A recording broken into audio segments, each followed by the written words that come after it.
আসসালামু আলাইকুম। আমার চ্যানেলে আপনাদের সকলকে স্বাগত।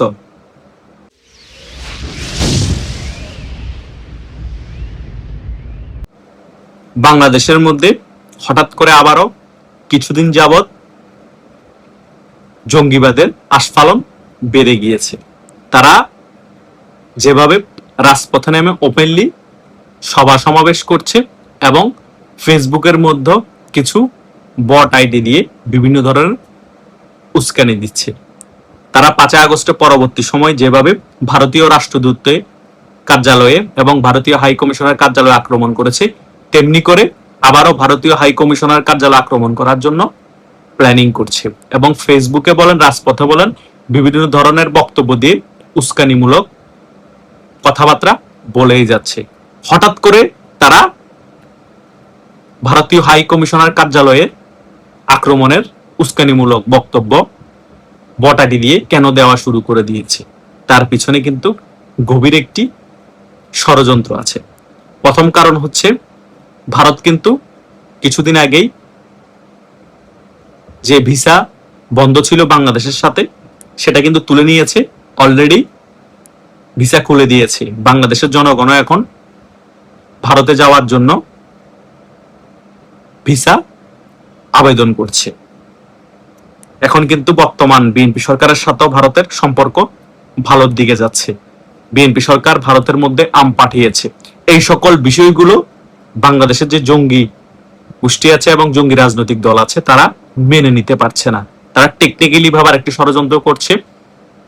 ভারতীয় হাই কমিশনার কার্যালয়ে আবার আক্রমণ করে ভারতের সাথে আবারও একটি খারাপ সম্পর্ক তারা তৈরি করতে যাচ্ছে। তারা চাচ্ছে বর্তমান বিএনপি সরকার একেবারে ভারতের সাথে দহরম মহরম সম্পর্ক না থেকে একেবারে শত্রুতা ভাবাপন্ন সম্পর্ক থাকুক। বর্তমান বিএনপি সরকার একেবারেই পাকিস্তানপন্থী হয়ে যাক, ভারতের সাথে আমাদের যুদ্ধ অবস্থা থাকুক। পারলে যে কোনো মুহূর্তে বাংলাদেশের ভূমি ব্যবহার করে আমরা ভারত আক্রমণ করব, যাতে ভারত বাংলাদেশের সাথে একটা যুদ্ধ অবস্থা তৈরি হয় এবং যুদ্ধ লেগে যায়। তাহলে আমরা কি করব? পাকিস্তান এবং আমরা বাংলাদেশ একত্রিত হয়ে ভারতের সাথে সেই যুদ্ধ করব এবং সেই যুদ্ধে ভারতকে পরাজিত করে আমরা পাকিস্তান এবং বাংলাদেশ এক হয়ে যাব। সেই 1971 সালে তারা যে পরাজিত হয়েছে, তারা কিন্তু সেটা এখনো মেনে নিতে পারছে না। টেকনিক্যালি ভাবে ভারতের সাথে একটা ভেজাল লাগিয়ে দিয়ে, ভারতকে আমাদের শত্রু বানিয়ে, পাকিস্তানকে আমাদের বন্ধু বানিয়ে তারা বাংলাদেশের মধ্যে রাজনীতি করতে চায় এবং বাংলাদেশের জনগণকে এটা মাথায় ঢুকিয়ে দিতে চায় যে 1971 সালে ভারত যে আমাদের সাহায্য সহযোগিতা করেছে এবং আমরা যে ভারতের সাহায্য সহযোগিতা নিয়ে 1971 সালে স্বাধীন হয়েছি, সেটা আমাদের ভুল সিদ্ধান্ত ছিল। এই দেখেন, এখন আমরা বাংলাদেশ এবং পাকিস্তান মিলে যুদ্ধ করে ভারতকে হারিয়েছি। আমরা পাকিস্তান এবং বাংলাদেশ ভাই ভাই, আমরা একটা দেশ আবার হয়ে যাই। মানে বিভিন্ন ধরনের ন্যারেটিভ তারা তৈরি করার চেষ্টা করছে, জঙ্গিবাদকে উস্কানি দিয়ে, বাংলাদেশের মধ্যে বট আইডি দিয়ে।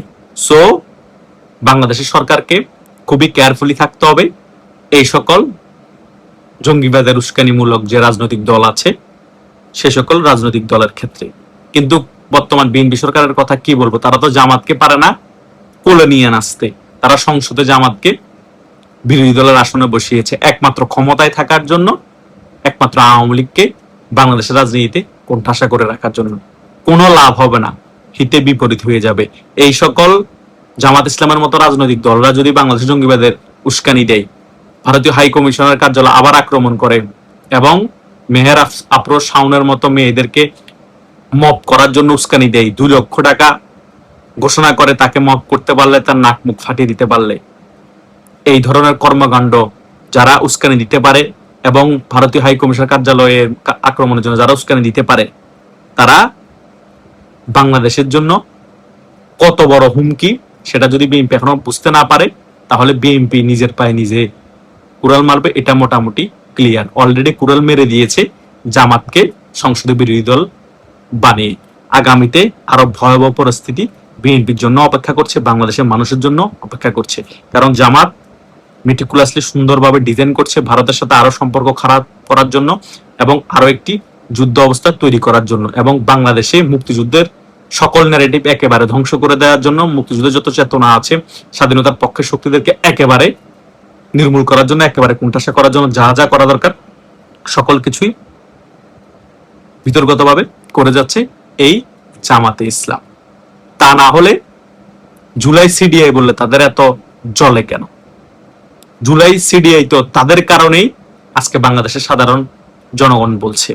তারা 5 আগস্টের পরে যখন মুক্তিযোদ্ধাদেরকে অপমান করা শুরু করে দিয়েছে, মুক্তিযুদ্ধের ভাস্কর্য ভাঙা শুরু করে দিয়েছে, তারা বঙ্গবন্ধুর বাংলায় বৈষম্যের ঠাঁই নাই বলে আন্দোলন শুরু করেছিল, এবং যখন 5 আগস্টের শেখ হাসিনা সরকারের পতন হয় তখন সর্বপ্রথম শেখ মুজিবের ভাস্কর্য ভাঙা হয়েছিল। তখনই তো জুলাই সিডিএ হয়ে গিয়েছে। যখন বাংলাদেশে বঙ্গবন্ধুর ভাস্কর্য ভাঙা শুরু হয় তখনই জুলাই সিডিআই শুরু হয়েছে। যখন ধানমন্ডি ভাঙা শুরু হয় তখনই জুলাই সিডিআই শুরু হয়ে গিয়েছে। তাদের জুলাইকে তারাই নিজেরাই সিডিআই করে দিয়েছে। মেয়র আফরোজ শাওন তো ফেসবুকে পোস্ট দিয়ে এগুলা ক্লিয়ার করা লাগে না। বাংলাদেশের কোটি কোটি জনগণ এই জুলাই মাসে জুলাই সিডিআই লিখে সেটা ক্লিয়ার করে দিয়েছে। তোমাদের জুলাইকে তোমরাই সিডিআই করেছো, বাংলাদেশের হাজার হাজার কোটি টাকা লুটপাট করে বিদেশে পাচার করে। তোমরা যেখানে চাকরির জন্য আন্দোলন করেছো সেখানে তোমরা নিজেরাই চাকরি না করে কোটায় তোমরা এমপি হয়ে গিয়েছো। এখন তোমরা কোটায় বসে বসে সরকারি ভাতা খাচ্ছ। তোমরা নিজেরাই তো এই জুলাইকে সিডিআই করে দিয়েছো। এখন কেন মেয়র আফরোজ শাওনকে মাফ করার জন্য 2 লক্ষ টাকার ঘোষণা দাও? এই আম্মার তার যোগ্যতা কি, তার ইনকাম কি, সে 2 লক্ষ টাকা কই পাবে? কথা বুঝেন নাই? এই টোকাইগুলো হঠাৎ করে 5 আগস্টের পরে আঙ্গুল ফুলে কলা গাছ হয়ে গিয়েছে। মপ করার জন্য জনগণকে উদ্বুদ্ধ করতেছে, নিজেদের জুলাইকে নিজেরা সিডিআই করে এখন উল্টা পাল্টা গালাগালি করতেছে। যেদিনই তোমাদের হাদি, তোমাদের জাতির পিতা যখন বলেছে সাউয়া মামা ছিঁড়ে ফেলবো, তখনই জুলাই সিডিআই হয়ে গিয়েছে। যেদিনই তোমাদের এনসিপির সদস্য সচিব বলেছে নতুন বিয়ে করার পরে যখন বইয়ের সাথে সঙ্গম করে বীর্যের পতন হয়, এই সকল ভাষা ব্যবহার করেছে বক্তব্যের মধ্যে, তখনই জুলাই সিডিআই হয়ে গিয়েছে। ব্যাপারটা কি বুঝো নাই? তোমরা গালাগালি করবা, তোমরা বীর্য বলবা, তোমরা সাউয়া ছিঁড়ে ফেলবে বলবা, বিভিন্ন ধরনের খারাপ ওয়ার্ড ইউজ করবা, তখন সভ্যতা মাথায় থাকে না? মেহের আফরোজ শাওন যখন সকল কিছু ক্লিয়ারলি সবার মাঝে বিস্তারিত আলোচনা করে তুলে ধরেছে তখন তোমাদের গায়ে লাগে? কোটি কোটি জনগণ তো সকল ভাষায় তারা বোঝানোর চেষ্টা করছে, ফেসবুকে পোস্ট করে জুলাই সিডিআই বিভিন্ন রসকস দিয়ে। তো কতজনকে তোমরা মপ করবা? কতজনকে মপ করার জন্য তোমরা 2 লক্ষ টাকা ঘোষণা করবা? দমাতে পারবা? 10 কোটি বেশি মানুষ বাংলাদেশে জুলাই সিডিআই করে পোস্ট করেছে। তো সকলকে মপ করতে পারলে 2 লক্ষ টাকা করে ঘোষণা করো, দেখি তোমাদের টাকার আর কত জোর আছে। বাটপারি করার জায়গা পারো না, জনগণের টাকা লুটপাট করে আবার জনগণকে সে টাকা দিবে আবার আরেকটা মহিলাকে মপ করার জন্য।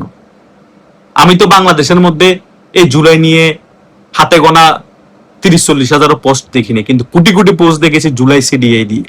কেন করেছে বাংলাদেশের জনগণ হঠাৎ করে 360 অ্যাঙ্গেলে পলিটি খেয়েছে কেন? কারণ তোমাদের জুলাইকে তোমরা নিজেরাই নিজেদের পাশায় ভরে দিয়েছ। এই কারণে জনগণ লিখছে জুলাই সিডিআই।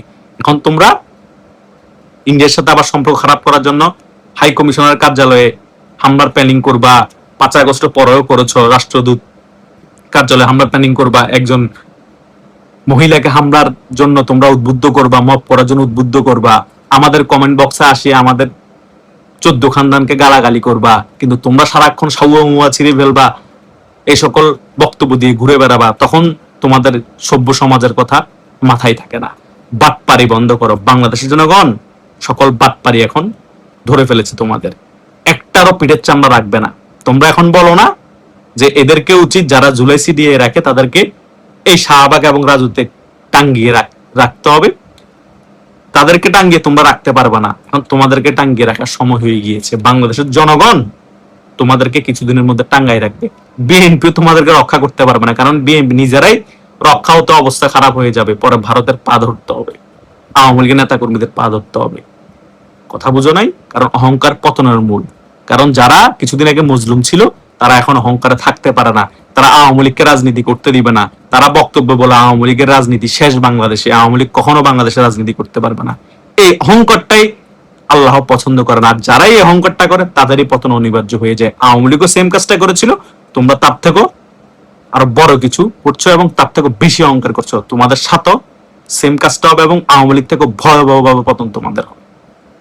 আশা করছি আমি যে সকল বিষয়গুলো আপনাদেরকে বোঝানোর চেষ্টা করেছি, যে সকল বিষয়গুলো আপনাদেরকে ক্লিয়ার করার চেষ্টা করেছি, যারা প্রথম থেকে শেষ পর্যন্ত আমার ভিডিওটি দেখেছেন তারা মোটামুটি সকল বিষয় একেবারে ক্লিয়ার হয়ে গিয়েছে। ধন্যবাদ সকলকে।